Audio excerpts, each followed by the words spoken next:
Hello and welcome to all dear students. मैं आपका दोस्त एंड होस्ट कुलदीप एक बार फिर से आप सभी लोगों का स्वागत करता हूं अपने इस यूट्यूब चैनल पर। देखिए, आज फिर से एक नया महत्वपूर्ण उत्तराखंड के पेपर के दृष्टिकोण से एक टॉपिक लेकर आया हूं। ये बड़ा ही महत्वपूर्ण टॉपिक होगा हमारे पेपर के लिए और कुछ इसके पीछे कुछ ऐतिहासिक विवरण भी आपके साथ डिस्कस करूँगा।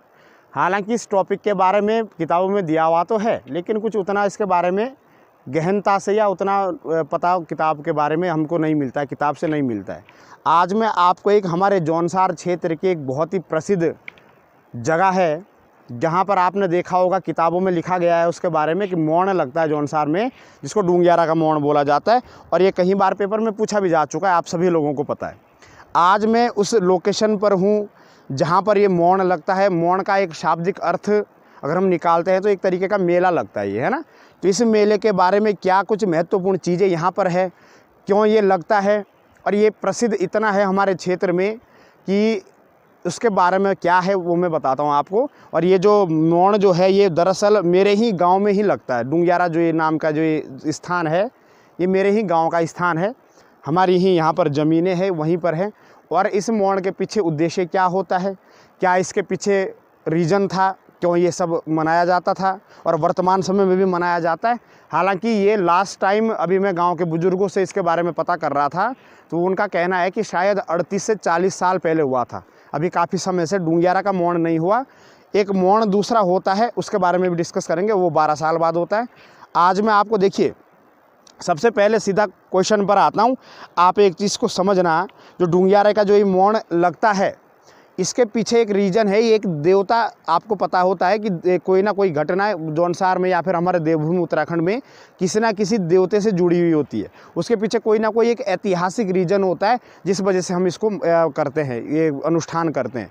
उसी तरीके से हमारे प्रसिद्ध क्षेत्र का एक देवता है इस रीजन में, जहाँ मेरा गाँव है, रावना जो मेरा गाँव है, यहाँ पर इस एरिया का जो क्षेत्रपाल देवता है, एक प्रमुख देवता है, उन देवता का नाम है श्री भौरिया महाराज, भौरिया देवता।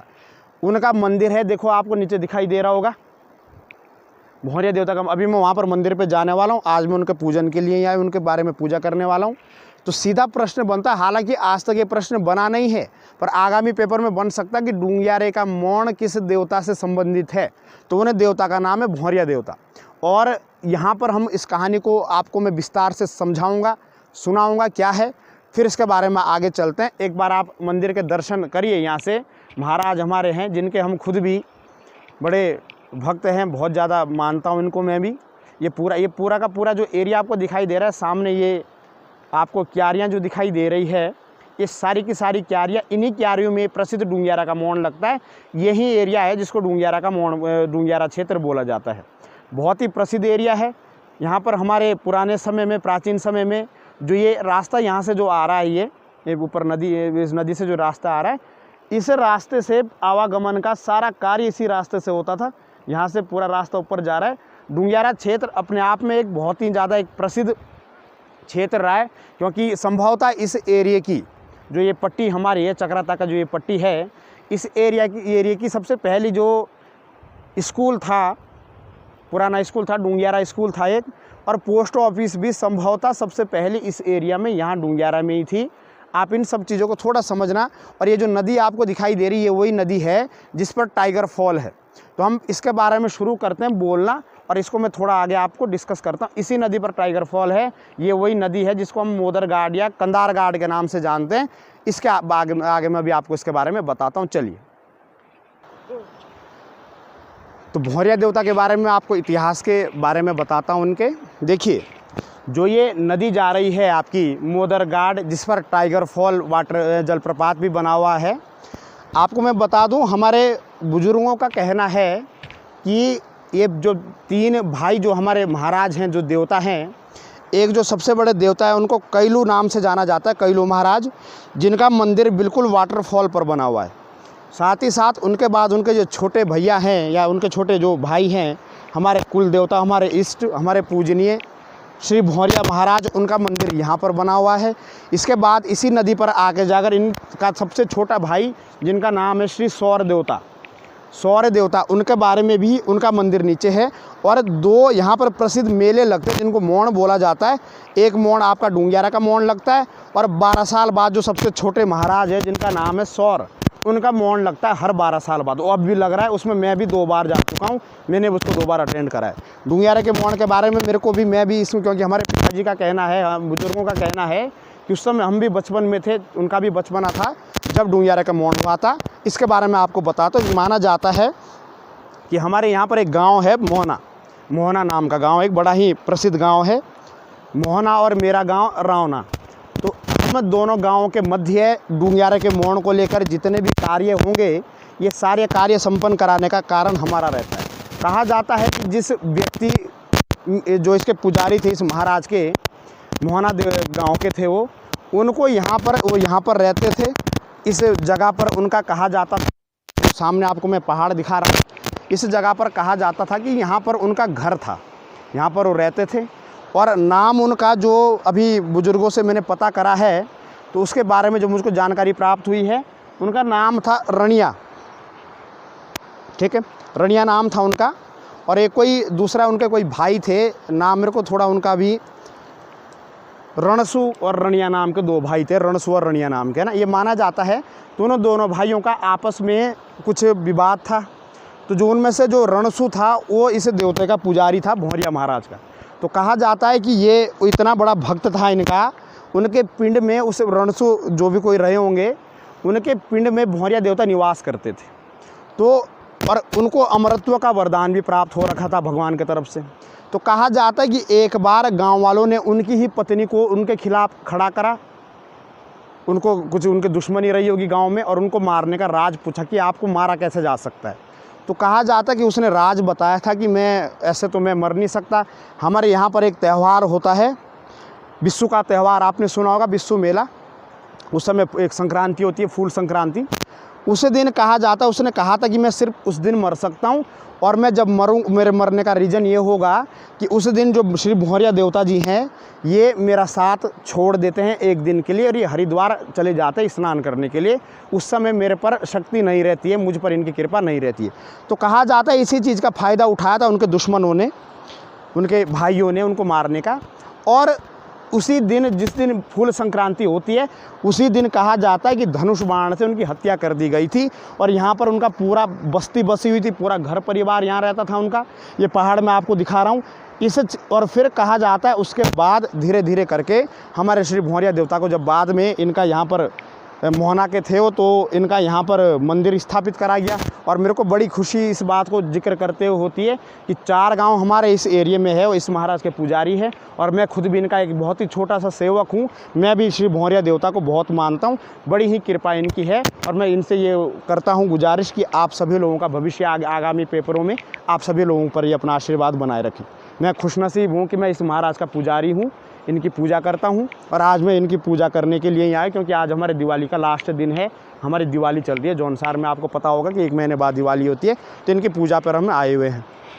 साथ ही साथ आप ध्यान रखना इस तरीके से, तो जब ये मोण जब पहले प्राचीन समय में लगता था, तो कहा जाता है कि इधर उधर के एरिया वाले जब इकट्ठे तो उनकी आपस में लड़ाइयाँ होती थी, तो धनुष बाण वगैरह से युद्ध लड़ा जाता था। जिस तरीके से उत्तरकाशी में एक बड़ा ही फेमस मेला है, गेंदिया कुछ नाम है उसका, गेंदिया मेला, जिसमें 2 धड़ आपस में लड़ती है ना, पारनसाई और कौरव पांडवों की टीमें बनाकर, उसमें उसी तरीके से डूंगियारे के मोण में भी पहले कहा जाता कि युद्ध की संभावना बन जाती थी।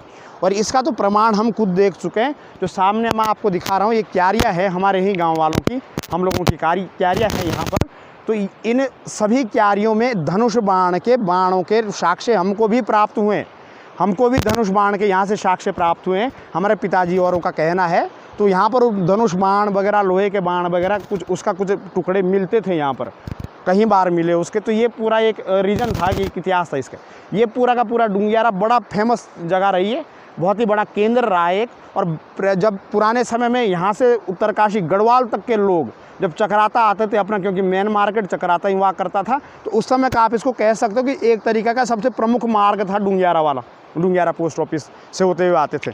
और आपको मैं एक चीज़ यहाँ पर और बता दूँ कि बाद में उस समय ये माना जाता है कि उस समय जो ये पूरा आपको पता ही है कि प्राचीन समय में जादू टोना वगैरह इन सब आडंबरों पर भरोसा किया जाता था। तो ये भी मान्यता है कि यहाँ पर इस महाराज की इतनी कृपा है, आप यकीन नहीं करोगे, इसका मैं खुद साक्षी हूँ, खुद गवाह हूँ। श्री भौरिया देवता का इतनी कृपा है, इतना इनका जो हमारे पहाड़ी लैंग्वेज में बोलते हैं सत है कि 2013 में आपको पता है हमारे उत्तराखंड में कितनी बाढ़ आई, कितना ज़्यादा यहाँ पर नुकसान हुआ।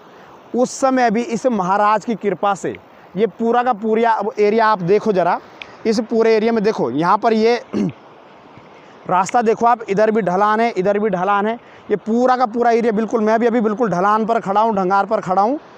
यहाँ पर उस समय भी इस महाराज की कृपा से एक पत्थर तक नहीं गिरा। और आप एक चीज़ का यकीन नहीं करोगे, मैं खुद इस चीज़ को देख चुका हूँ। इस महाराज की कृपा इतनी है, ये महाराज गोरक्षाओं के रूप में इनको हम पूछते हैं।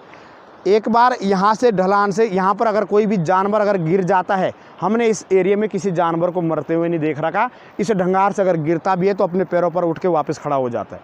किसी प्रकार का कोई नुकसान इस महाराज की वजह से यहाँ नहीं होता है। और कहा जाता है बाद में जब ये लड़ाइयाँ बढ़ती गई उस समय, तो उस समय जो कुछ पुजारी लोग वहाँ करते थे, कुछ जादू टोना तांत्रिक विद्या जो जानते थे, तो उन्होंने कहा जाता कि इतना खतरनाक जादू करा था कि इस पहाड़ को ऊपर से गिरा दिया गया था। जो आपको मैं सामने पहाड़ दिखा रहा हूँ, जादू के द्वारा इस पहाड़ को गिराया गया था। जो सामने ये पहाड़ दिख रहा है और इस पहाड़ का मलबा ये सामने दिख रहा होगा आपको, ये गिरकर इसके ऊपर पड़ा।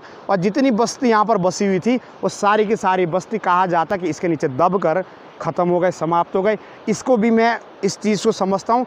यहाँ पर जब हम कभी आते हैं तो कुछ पुराने खंडरों के साक्ष्य यहाँ पर हमको आज भी मिलते हैं, वो मैं भी देख चुका हूँ। हालांकि अब थोड़ा घास आ गए, मैं वहाँ जा नहीं सकता हूँ। तो पुराने खंडरों के साक्ष्य यहाँ पर मिलते हैं। रियल में लगता है कि ये दबा हुआ मामला है सारा। इस महाराज की कृपा इतनी ज़्यादा है। और अब इस मंदिर के बारे में हम थोड़ा सा डिस्कस करेंगे, भौरिया देवता के मंदिर के पास जाकर, फिर आगे मैं आपको इसके बारे में बताता हूँ। चलिए, तो ये हमारा महाराज का मंदिर है भौरिया देवता का। इसके बारे में आपको थोड़ी कुछ जो जानकारी मैं उपलब्ध करा सकता हूँ मेरे प्रभु भौरिया महाराज के बारे में, उसके बारे में थोड़ा डिस्कस करते हैं।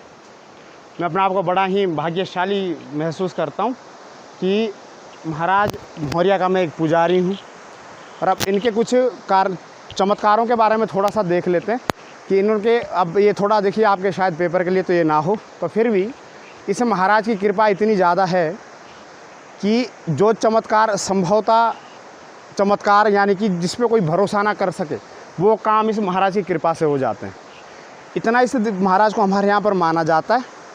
और मेरे जो खुद के मेरे पिताजी हैं, इस मंदिर को उन्होंने ही अपने हाथों से बनाया था पहले।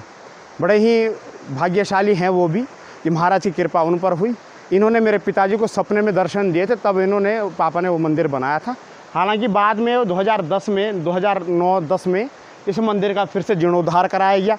अब ये मंदिर फिर से बना है, ये अब नया मंदिर बना है 2010 में। लेकिन उससे पहले जो मंदिर था यहाँ पर, वो भी बड़ा ही सुंदर मंदिर था। उसको मेरे पापा ने खुद अपने हाथों से बनाया था। महाराज की कृपा उन पर इतनी हुई। इनके बारे में एक मान्यता है हमारे क्षेत्र में कि कहा जाता है इनका जो रूप है, तो एक लाल रंग के एक सांप के रूप में ये दर्शन देते हैं। और वो भी सच है, क्योंकि मेरे खुद को पापा को वो मिल चुके हैं उस रूप में भी। बड़े भाग्यशाली है मेरे पिताजी भी। इस तरीके से आप ध्यान रखना। एक दो तथ्य और महाराज के बारे में कि ये डूंगियारे का मोड़ बेटा किससे संबंधित हो जाएगा? भौरिया देवता से संबंधित हो जाएगा। किस देवता का यहाँ पर मंदिर है? भौरिया देवता है। 3 भाई हैं ये। एक सौर का मोड़ लगता है, वो भी इसी नदी पर आगे जाकर है। कैलू भी इनके सबसे बड़े भाई हैं।